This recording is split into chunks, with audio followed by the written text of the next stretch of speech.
Welcome to Season 2, Episode 7. Resilience.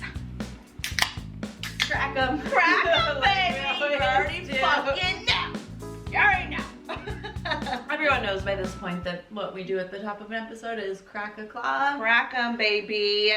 So, Cheers 'em. cheers! All right, what are we talking about today? We are talking about managing stress Yes. and what the fuck it does to us. Yes. And we were so lucky and had so much fun talking to our friend Jessica Patching Bunch, who's a stress resilience coach. Mm-hmm. We learn all about what that is and what that means. She has really incredible information for how to think about getting control of stress, working Mm-hmm. with stress in a different way, Mm-hmm. all of that, which I found really super useful. She also has a really powerful personal story Mm-hmm. and a lot that she's been through with her own mental health and her journey to get this cool job title and do this really interesting work is like so moving. Very moving, and I've learned so much, to bring it back to last season, episode 2, I Mhm. believe. It's Yeah. all in your head, or is it? So, I touched on, Meg and I both touched on mental health and our struggles with it, and I talked about some of the physiological symptoms that I was experiencing and how I did not know what those were. And so Jessica, we talked about that today in today's episode, and how our body responds to stressors, whether it be anxiety, depression, just being angry, any of those emotions, and then becoming aware of those bodily responses, and then how you have control. You can take control over those things once you become aware of those things. So definitely learned a lot from her. She's very knowledgeable. She went to school for neuropsychology. So smart. It's incredible. She has a fucking incredible brain that she is sharing with us today, and we thought it would be good to do this it's May, it's the Mental Health Awareness Month. We had Ambrosia on previous episode talking about limited beliefs, and here we are with Jessica today, talking about how she was so resilient and some of the traumas that she had to face and get through to get her to where she is today is just fucking amazing, and the definition of resilience in my opinion. Yeah, absolutely. So it was a really beautiful episode. Very tiny trigger warning. In part of her story, she mentions a loss to death by suicide. She briefly, in like one sentence, mentions some childhood sex abuse. There's zero details on any of this, but just letting folks know that's coming. It's truly not the focus of this episode. But I guess gives you a little bit of a preview of all of the things that this wonderful, beautiful, smart woman, resilient woman has overcome, and all the knowledge she has to share. So enjoy it. Here's Jessica.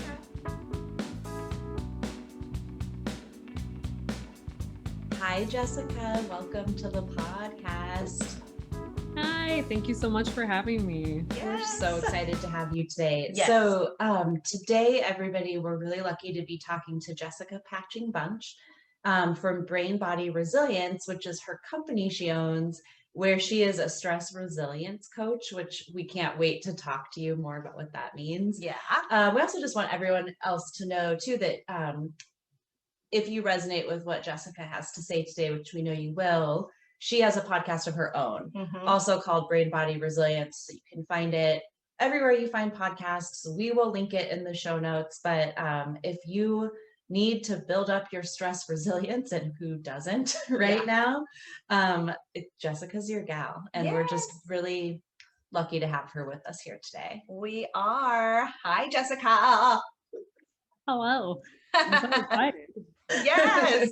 So I just wanted to share that I've known Jessica for a very long time. Yes, since like high school. Yeah. I'm pretty sure we weren't friends back then, but we hung around the same crowd of those great people.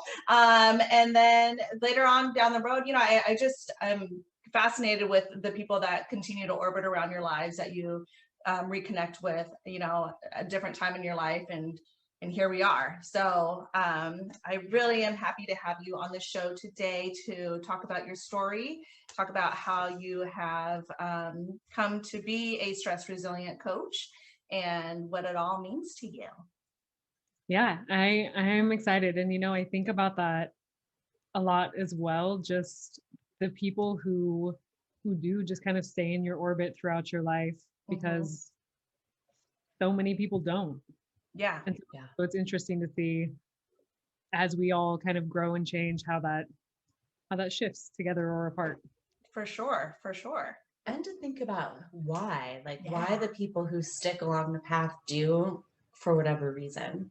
Yeah. Even when you are not close from way back in the day, but I don't know. It's interesting how relationships stretch and shrink and expand again. Totally. It's just really cool. So, okay, start us out with just what is a stress resilience coach? I can sort of imagine a definition of it, but I've actually never heard of that before until we were just talking about it before we hit record. Yeah, so it's an interesting thing, because when I started my business in late 2019, I had never heard of that either. And I was like, well, I'm going to make this up because it's necessary, and the reasons we're going to get into. And now after 2020 and everything that has been for everyone in different ways, I see more on social media, I see there are a lot more stress coaches, and I'm always interested. I always kind of poke around. I'm like, what does that mean to you? Because I think for me, from what I've seen, it's very different. So what I do is help people gain information and understanding of how we work as humans from a physiological perspective, specifically from the nervous system point of view, because my background is in neuropsychology, and then help them understand and build these tools that they inherently have, that we all inherently have within ourselves, through our brain, our body, and our breath, to mitigate the effects of stress, to be able to build up buffers to our stress threshold, and build that resilience going forward in life. So that's kind of what I do and what it is for me. I love that. Of course, my brain is firing in a million directions. As a therapist, and just thinking about the work I do with clients to increase their window of tolerance, it's the same terminology for stress threshold probably. And then also just thinking about experiences we've been through where it would have been nice to have more stress management tools, or lower cost, healthier coping skills. Well, that's exactly the thing.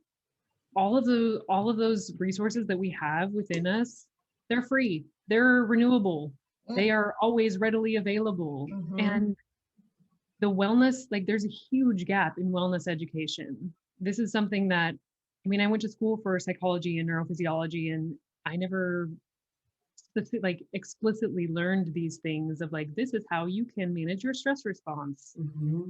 And it's not because we have a really strong dependence on pharmaceuticals, and there's nothing wrong. Take your meds, they are useful and usable, and they're great. But also there are things that we can do outside of that, just using your own resources internally. And I think that education, or that understanding that that's even available, is so lacking. Yes. And I love that you say that they're in you. They're renewable. They're always there, because our bodies are made to combat stressful situations, the whole fight or flight, situation. We all heard about that, about if you see a lion, you run, or you freeze, or whatever, you know what I mean? That's freeze, run, whatever. But we have those stress hormones in our body, and we hear about it, but then we don't know how to have control over those things, because our body just reacts. But then if we can have some sort of, if we know more, you know what you're doing at creating awareness of these stress hormones and how you can gain control over them and shift them, to help you calm down the stressors, in your body. That's incredible, because we hear about that all the fucking time.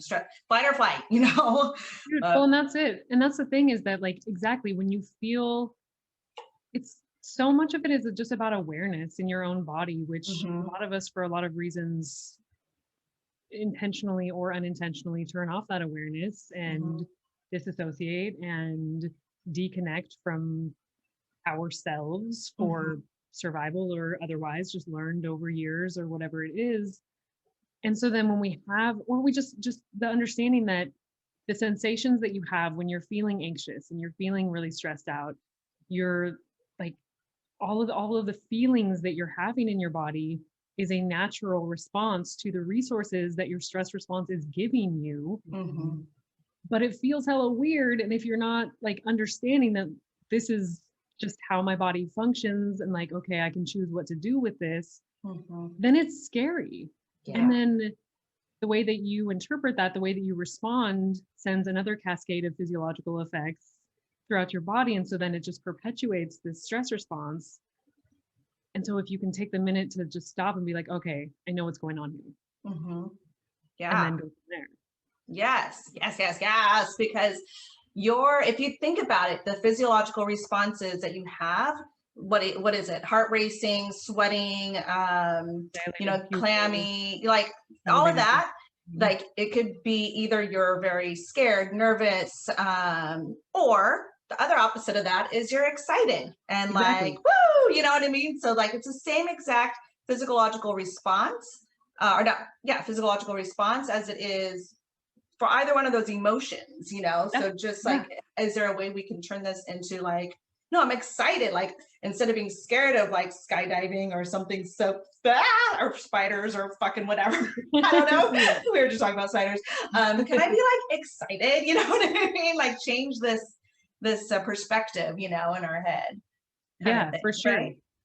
I love the approach you're describing as well, because something I see a lot in trauma survivors who I work with is a sense of shame about these physiological responses that exist for a reason, and that were protective at one point in time. And if you're continually having an overextended response to like stimuli that aren't actually dangerous, then like, of course, that is something that we want to like get a handle on so that you don't have to live in a constant state of panic. But I do so much work with people to try to help them understand, like, this is your body doing what it's supposed to do. Just now it's on overdrive, so let's try to rein it back in. But I meet so many people that have like completely pathologized themselves or been pathologized by certain parts of like the mental health or the wellness industry for like a perfectly natural thing that our bodies do that's actually really important for our safety. Yeah, dude. And that is so much of what, like so I started my business because there's like, how far back do I take this? However far you want to go. Like tell us all. Tell us how you got to this really cool fucking job and point of view. It all started. So I guess, I'll take you all the way back. All right. I grew up with a lot of trauma, lived through a lot of sexual abuse and domestic violence. We lived in a really violent household with my stepdad was just raging alcoholic who was abusive. And also my mom was a long haul truck driver. And so we kind of grew up with just like random people who just like did a lot of drugs and whatever they wanted to us, being my brother and I. And so from the young age, I started having like stress related GI issues when I was like 7 or 8. But in the early 90s, late 80s and early 90s, stress for children was never like, that was not something doctors even had on their radar. So it was like, you're fine, don't worry about it. And then it continued through, as these things kind of continued, like I had like repeated sexual abuse into like my teen years. And so like, it wasn't an isolated event. And so my body never had a chance to really heal and be like, okay, I'm good now. And so then it got to the point where my stress response was just kind of on overdrive all of the time. I was living in this threat response in survival mode. And I would be like falling asleep at school. And then instead of being like, hey, are you okay? I would get like, are you doing drugs? Get like sent to the principal's office and all these things. And I was like, what is happening? Because I wasn't doing it at that point. I was like, I'm 12. You know? And I'm tired and exhausted for being like in survival mode all the time. And I really, like, I wish that. Yeah, you didn't know that, of course. Yeah. I just was like, I don't know. I literally cannot stay awake. I don't know what's wrong with me.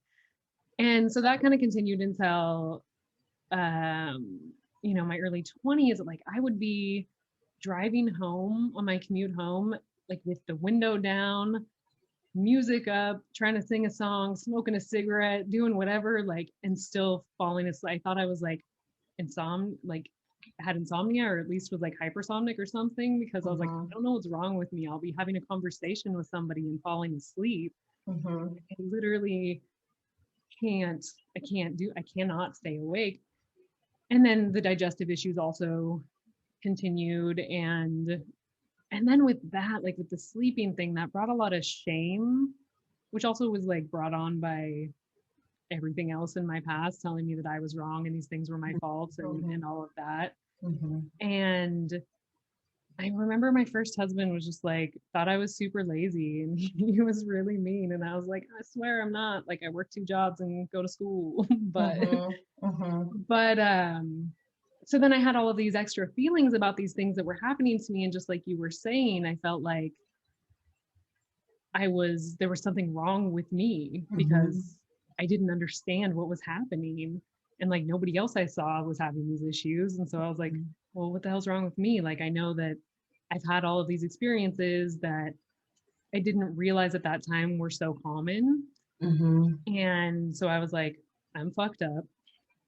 It's obvious, you know?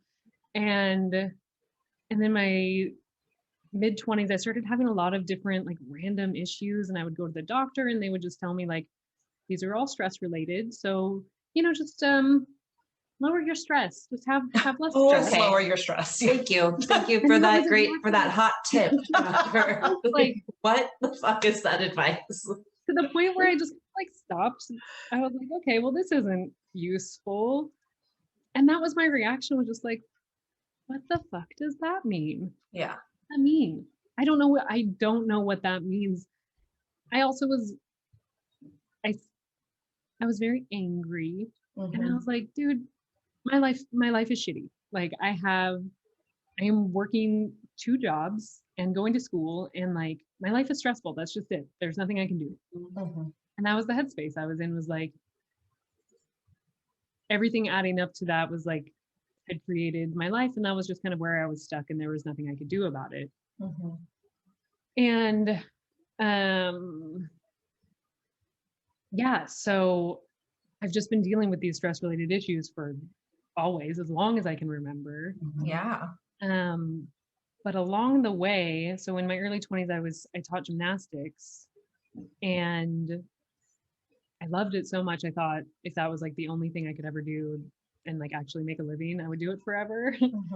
But I stopped teaching, and then I was like, you know, I want to have like a gym for women at some point that's like mental and physical strength.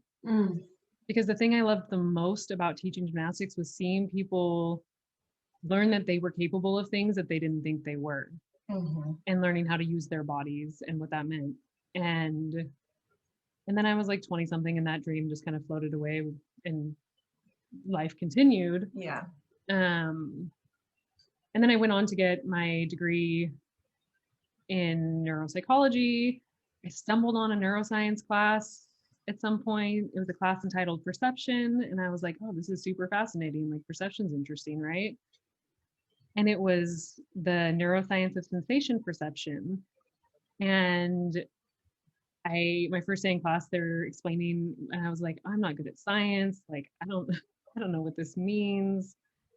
And I fell in love with it, and I was like, oh, I'm really good at this. Like, it just clicked. It made so much sense to me. And learning, I just fell in love with learning about the brain and all that means. And it's super complex. And also parts of it are really, really simple. Yeah. And I just loved it. So then I was like, oh, I have my trajectory. Like I know what I want to do. I want to go do research. And so I ended up working at OHSU, Oregon Health and Science University, in neurodevelopmental research. And I did not love it. I was like crushed because I'd been looking forward to this thing, and it was a competitive position, and I was really like happy to get in. And I was also 10 years older than most of the people in that position because of my life trajectory was not, high school, college job. Right. And so then I was like, oh my God, well, what am I going to do now? Like, I just had this whole like existential crisis breakdown of like, what does this all mean? Yeah. And somewhere in there, I think because of the stress of the job, it was also a very toxic environment in some ways. And but I think that pushed me to finally seek therapy, which I had been putting off for my whole life. Yeah. And so that was fantastic. Kind of in the midst of that, after I started going to therapy, I began to have psychogenic seizures. Right. And Can you tell people what that means? Like what a psychogenic seizure is? so it's a non-epileptic, and actually I learned this from you, Megan, so thank you for like helping me with this, but it's a non-epileptic seizure. So it's not because of electrical malfunction in your brain circuitry.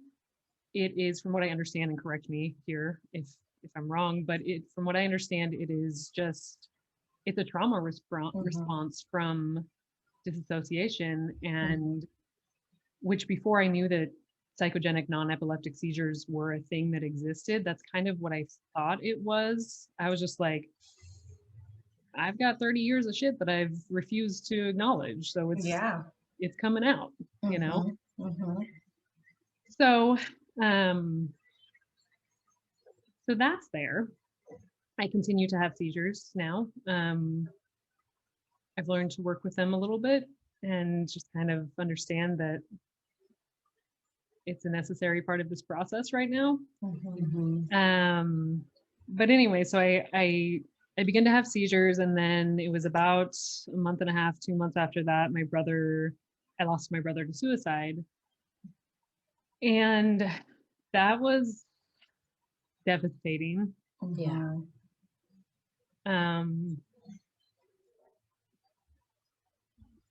And there was just so much involved. Like he was my person going through all of the things that we did when we were little. He was the only one who really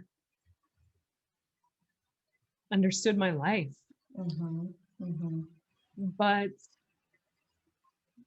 at some point, I think we both wanted so badly to leave that life behind, and seeing each other just brought up bad memories. We had never kind of got past the bad part to make new good memories with each other.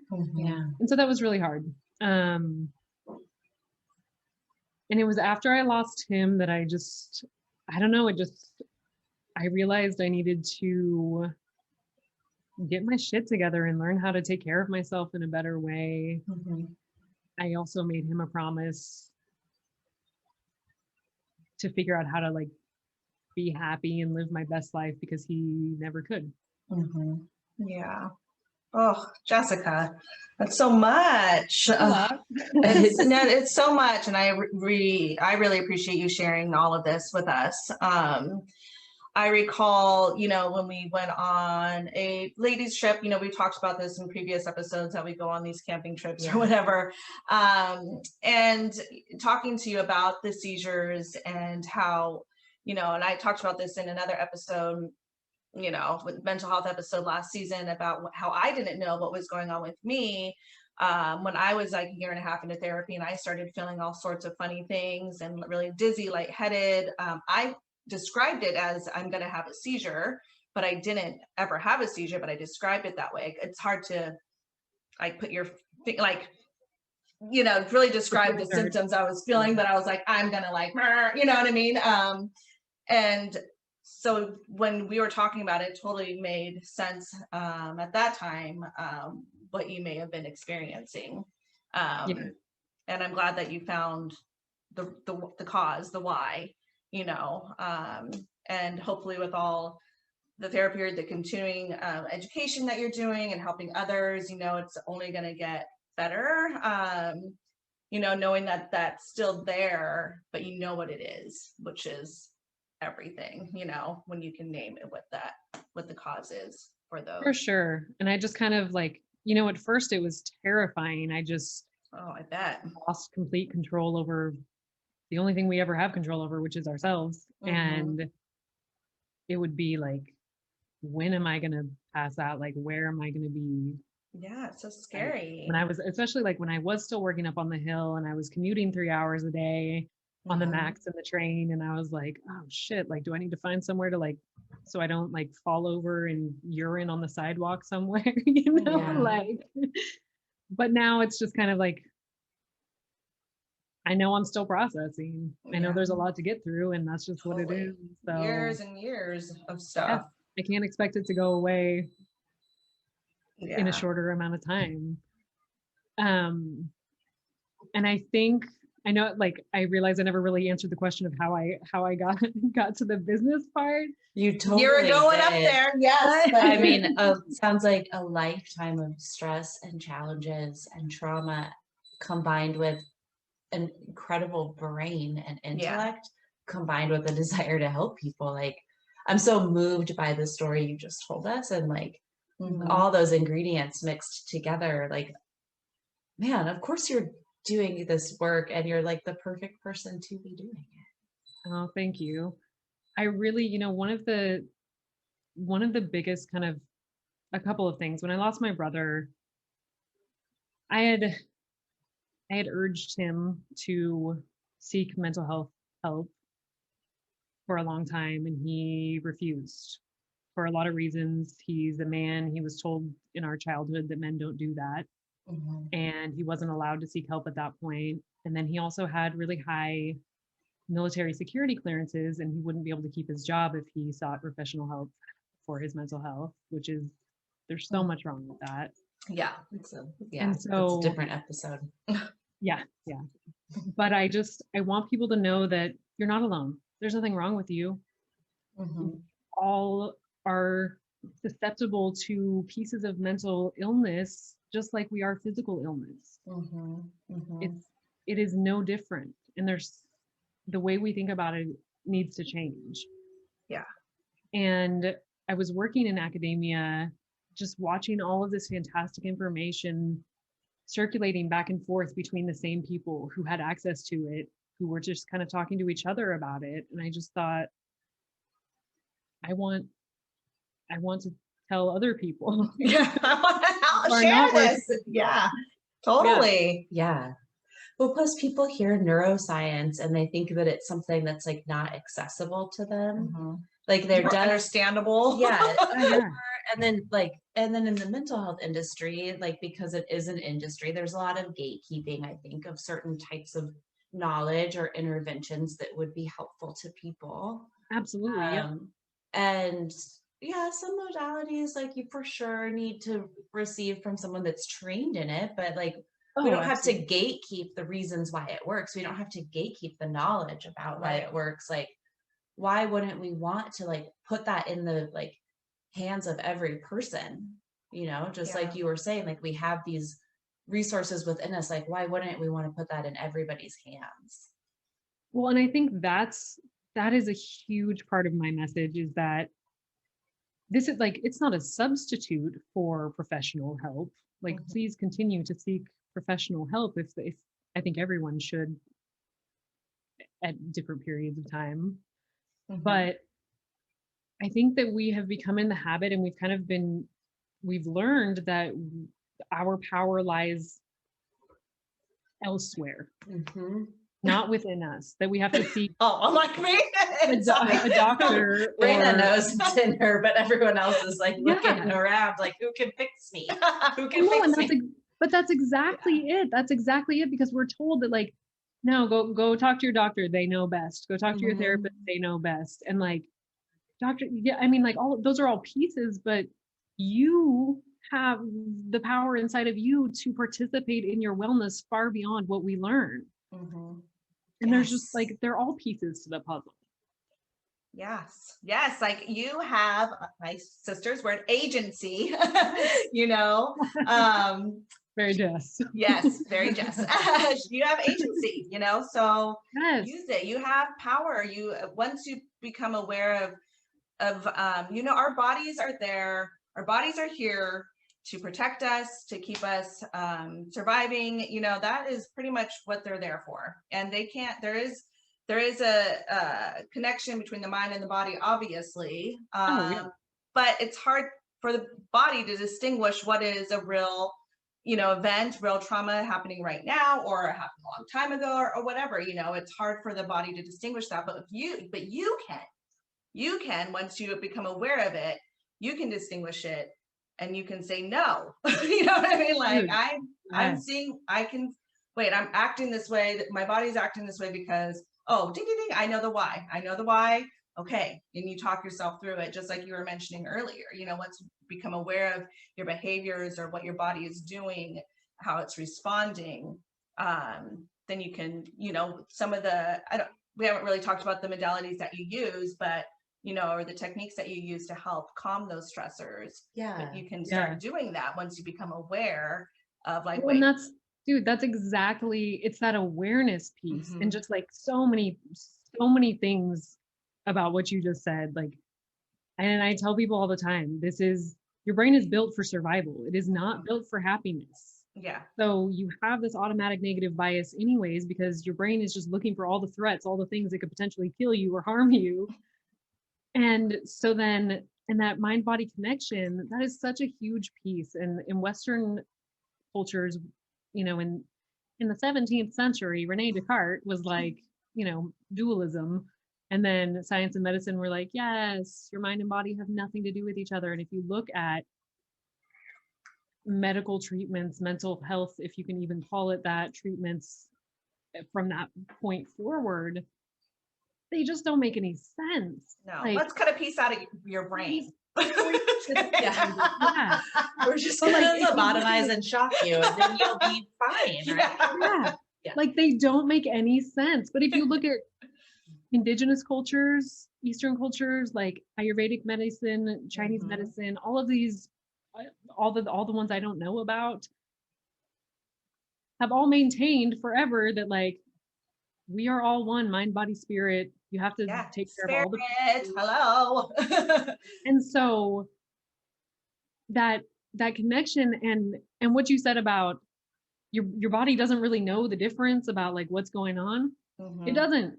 Your brain doesn't know the difference between an event that's happening internally or externally. So if you're remembering something, especially, you know, trauma memories are encoded differently. And so it's a whole different piece than just like what I ate yesterday or whatever. No, it's like a fucking fast track. It's like, and it is. And then and then you go straight back to, you are reliving that as far as your brain and body are concerned. And that goes with not just like severe trauma, but like if you're thinking about like, God, that person in traffic yesterday, or like what she said to me, and I'm going to say this, and start having that imaginary conversation about all the things in your head.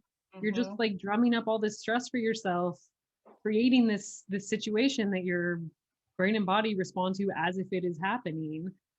That awareness piece is just so much. It's so much. Until you're aware of it, you can't do anything about it. Right. And we use so much energy cultivating these ideas of the worst case scenarios, because that's again what our brain does to try to protect ourselves. But why don't we try to use this energy to cultivate like the best case scenarios, because both are true. They both haven't happened yet. Both are possible, you know, but let's focus that energy on like the good feeling and feel good about it. And, you know, like, you have the power for all of that, you know, it's within you for sure. Or even just being present, in this moment, none of those things are happening. Right. Like in this moment, I'm safe. I'm good. Yeah. So what do you do when Yeah, you're under like this attack? I was gonna ask that. Yeah, for people who are listening, who want to work with their stress differently, increase their distress tolerance, like what are the things that you recommend that are just kind of like basic places to start besides booking a coaching session with you?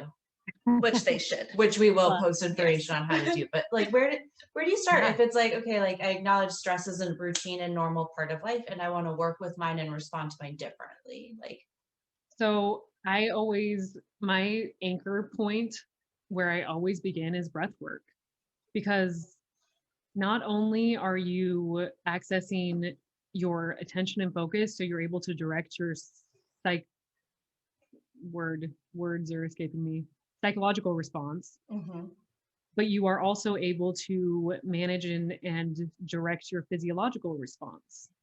So it's like a twofer, and it is always available, and it's almost an immediate response that you have, shifting from that parasympathetic side of or the sympathetic side of your nervous system, which is that fight or flight that we talked about, that we all have heard at one point or another, which is like the elevated response, to the calming, rest, digest, relax, parasympathetic side, literally just by breathing. But like how we breathe is just, it's so fascinating how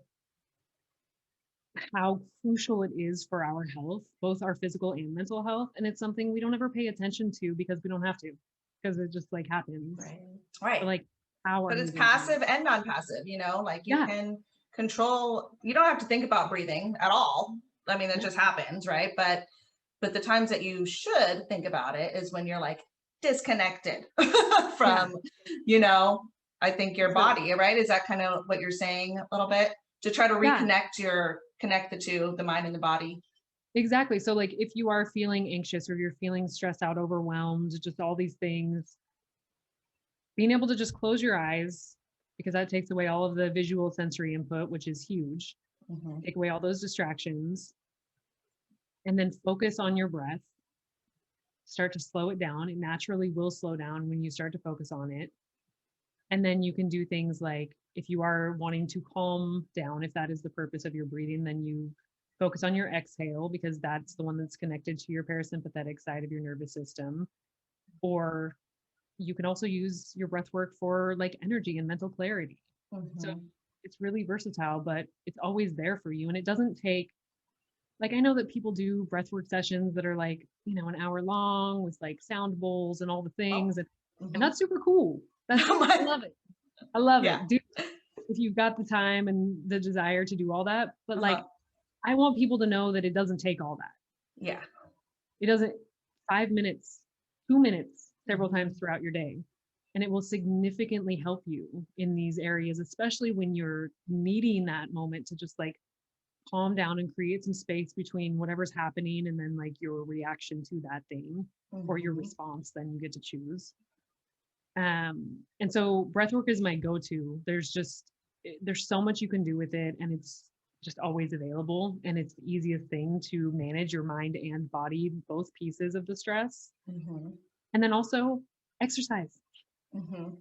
Movement. I'll say movement. Because I was gonna say, because some people build up exercise as like, well, I didn't make it to Orange Theory today, so my exercise day is shot, right? And I feel like you have a very beautiful, like I follow you on Instagram. I look at and notice all your movement posts, and you have a really beautiful way of thinking about exercise and movement. So talk about that. Like talk about how you don't have to like actually, you know, get on a treadmill every day for it to count. Yeah, no. So like, oh my gosh, this is a like this could be a whole episode. But the way that we do exercise is so aesthetically based, which like we all want to look good, right? You look good and you feel good, or you know, like that is the puzzle. But like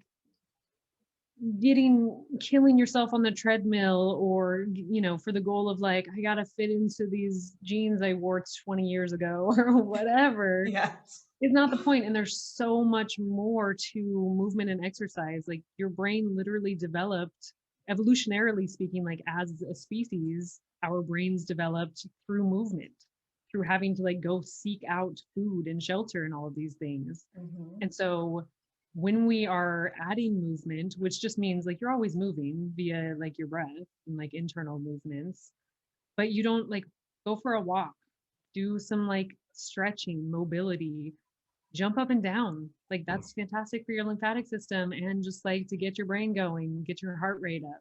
It doesn't have to be complicated. And I think we complicate it and we have these expectations of, just like you said, what exercise looks like. And it can look like whatever you want it to.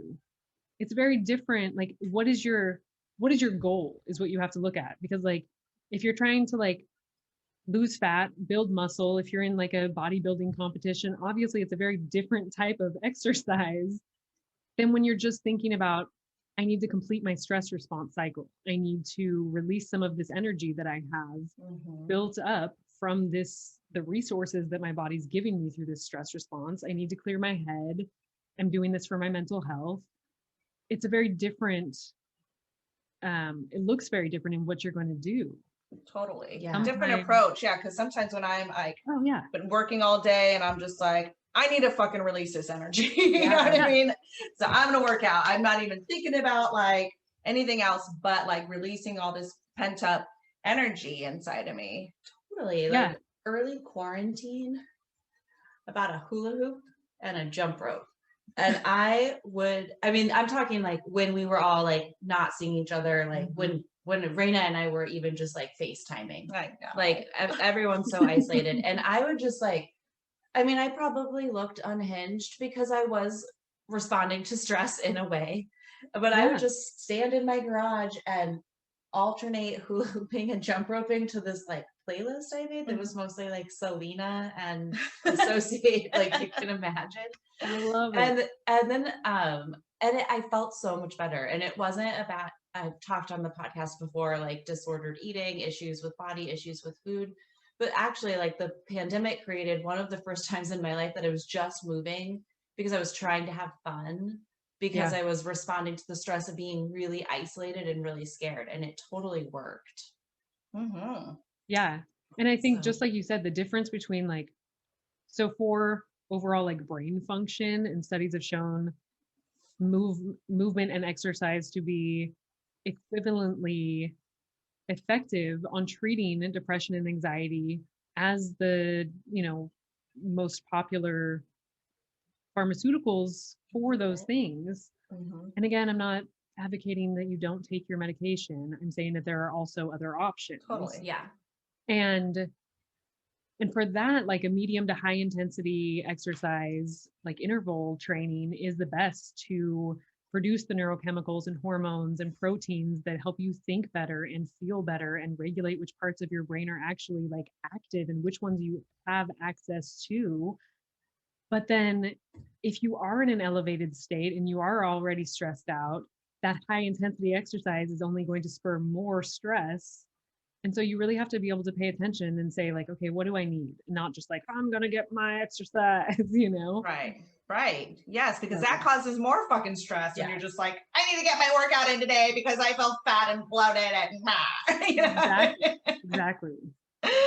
I recommend hooping. I need a fucking love it. You haven't hula hooped in so long. I really did. I was like, you look unhinged, and you are unhinged. But this might help, and it did. Yes. That's the only thing that matters. Yeah. Also, side note, I really love that all of these like old school movement exercise, like rollerblading's hot, or roller skating is hot again. Hula hooping is hot again. Like jumper, all these things. I'm like, where did you're back. I love it. Yeah. And it's fun. And I wish that we could have more fun with exercise. Taking care of our bodies. Yes. Yeah, because I grew up as a dancer and you were a gymnast. And so it's just, and those are fun things to do, but then when they're still never meet a curb that doesn't turn into a balance beam. Like, it's not the same, my balance, but Yeah. And I always have a choreographed dance routine anywhere we go. That's true. I've seen it. But it's those things, like find what you love to do, what gets you moving and grooving, put on a good fucking song, just dance, Dance. dance. And I think you like that point about bringing yourself that piece of fun and that piece of joy is so like, that is this other huge piece of this puzzle, right? Because in our society doesn't like promote the things of like do something good for yourself and just like have some fun. It's like grind until you die. If you're not productive and working, then you're not worth anything. Right. And pleasure is an essential piece of your brain's puzzle, like in just like for cognitive function. And if your cognitive like function is not at optimal levels, that causes stress, because then you can't think right, your feelings are all out of whack, and you start wondering like, what the fuck is wrong with me? So you have to give yourself those little pieces of joy to again then buffer against your stress threshold. And again, words, prioritize that, because it's something that that's like the first thing to go if we're busy or we're have a tight schedule. It's like, oh, that's not that important, when in reality that's the most important. Totally. 100% is your joy. Playtime, pleasure. Yeah. That's the goal. I like these tips, like, and putting that first before anything. Because I think if we put those things first, I mean, Jessica, tell me if this is right, but if we put those things first, we actually can be more connected to ourselves, more productive in the times that we need to be, because we're not consumed by the stress of like chasing productivity and chasing ourselves around. I mean, you hit it. You don't have the stress of like fighting against yourself, like internally in so many ways, about like your judgment and criticism and all those things, just to get to that other level of like, okay, now I have to really like think about, like, have some kind of cognitive mental clarity to complete these tasks. All the things to like do this PowerPoint, and it's like, fuck, I don't know, I'm gonna go take a nap now.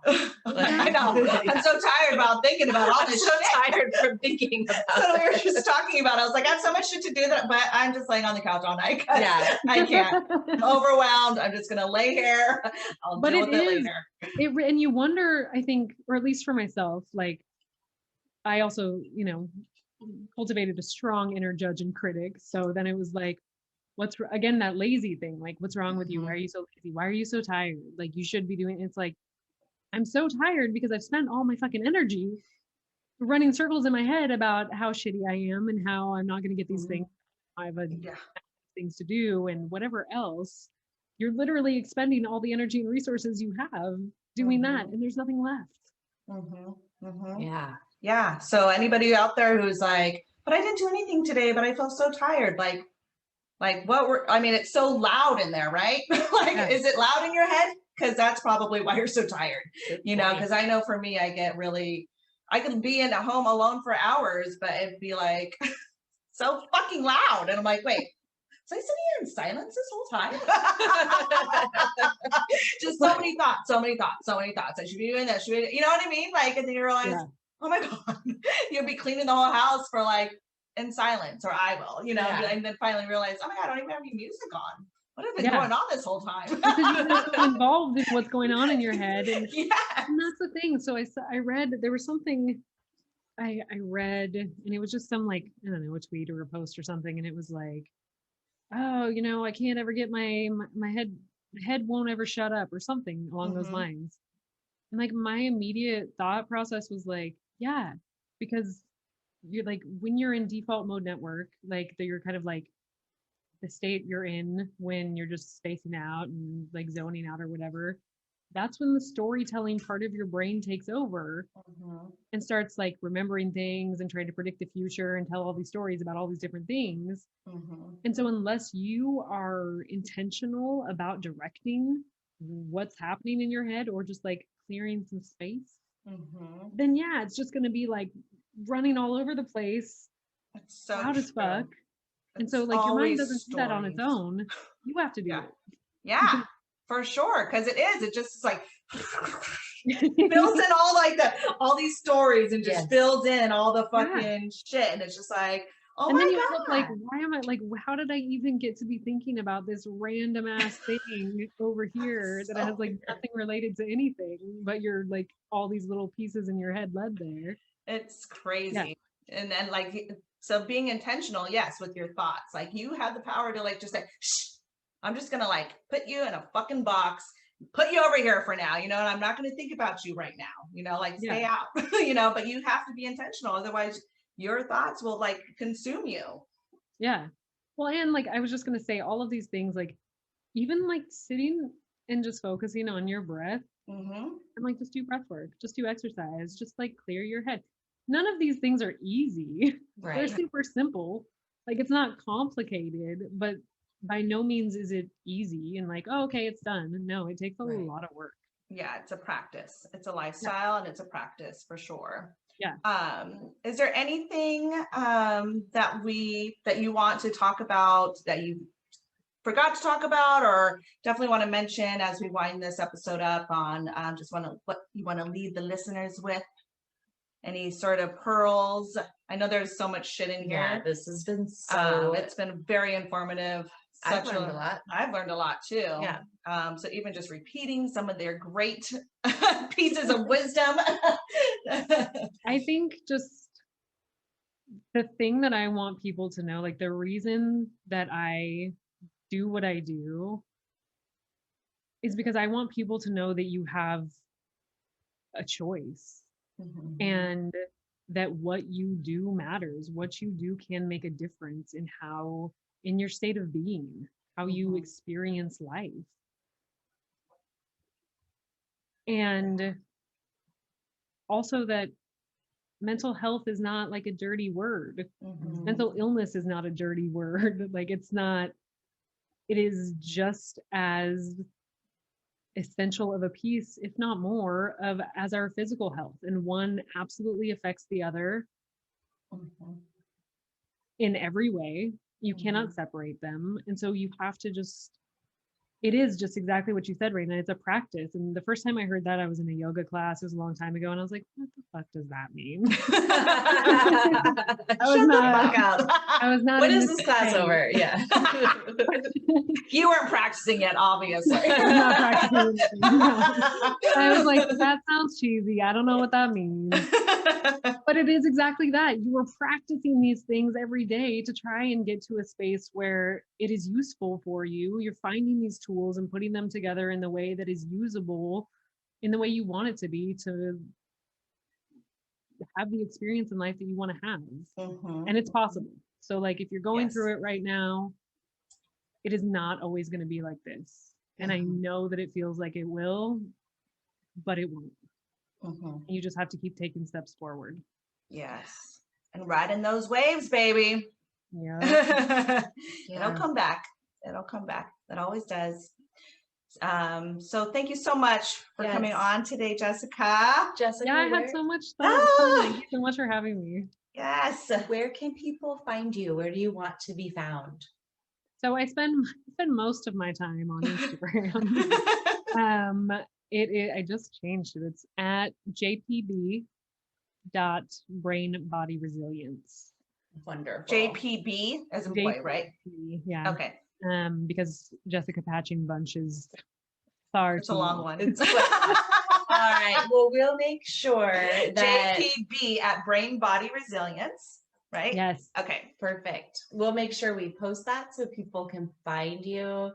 Thank you so much. Yes. I learned a ton, and this was a really fun conversation. Thanks for sharing everything you had to walk through to get to where you are. I think it makes the message that like, look, this does get better eventually, like a lot more authentic sounding to people, or like just more connecting. And so thank you for sharing those really vulnerable pieces, and thank you also for just sharing the very practical wisdom for how we can all connect all of these dots and be better able to work with our stress. This was awesome. Thank you so much. So awesome. And sorry, just one other thing I just wanted to say, because of your story, which I think is an incredible story. It's always incredible to me when people who go through and literally walk through the fire come out of it and they want to share their story, and they use their story to empower themselves and empower other people. So I always think that's such a beautiful thing to do. So thank you so much for sharing yours.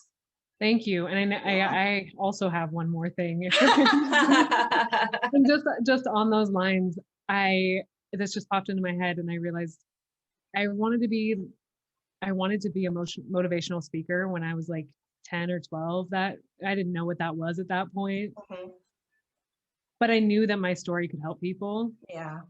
And that is also like, that's my other little gem I want to leave people with, is that even though we all have different variations of this story, you're not alone. Mm-hmm. And I don't say that to take away from your experience with it, but we all share in so much of this because it is really prevalent. Mm-hmm. Like 65% of American adults have had at least 3 adverse childhood experiences that affect them and how they view the world and their mental health. And so you're not alone. And I think it's important that we talk about these things because it's not a dirty secret. It's not your fault. Yeah. And you're not alone. Nope. We're in this together. Yeah. All right, Jessica, thank you so much. And thank you all for listening and watching. Everybody, we'll talk to you all next week. And Jessica, thank you so much. We'll talk to you soon.